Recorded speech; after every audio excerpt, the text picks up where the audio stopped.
নমস্কার। এই খবরটা এতক্ষণে আশা করি আপনারা প্রত্যেকে জেনে গিয়েছেন। গতকালকে এই খবরটি সামনে এসেছে। আমি এই খবরটি আপনাদেরকে আর নতুন করে জানানোর জন্য এই প্রতিবেদনটি করছি না।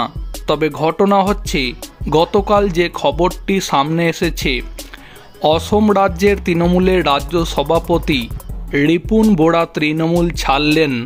এই খবরের পরে সংবাদ মাধ্যম থেকে সোশ্যাল মিডিয়ার বিভিন্ন প্ল্যাটফর্মে আলোচনা শুরু হয়েছে।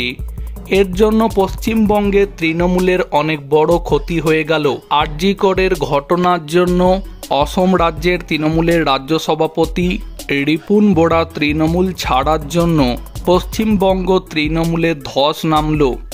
এখন প্রশ্ন হচ্ছে, রিপুন বোরার তৃণমূল ছাড়ার জন্য সত্যি করেই কি পশ্চিমবঙ্গ তৃণমূলের ধস নামল?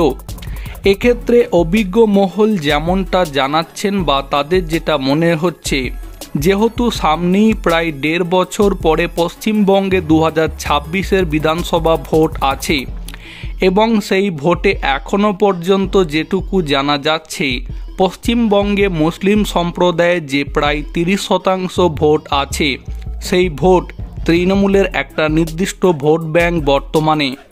এখন আরজি করের ঘটনা হোক কিংবা অন্য যে সমস্ত দুর্নীতি সংক্রান্ত ঘটনা তৃণমূলের বিরুদ্ধে সামনে এসেছে, সেই সংক্রান্ত ঘটনার পরেও পশ্চিমবঙ্গে এই প্রায় 30% মুসলিম ভোট এতটুকু পর্যন্ত তৃণমূলের থেকে সরেনি।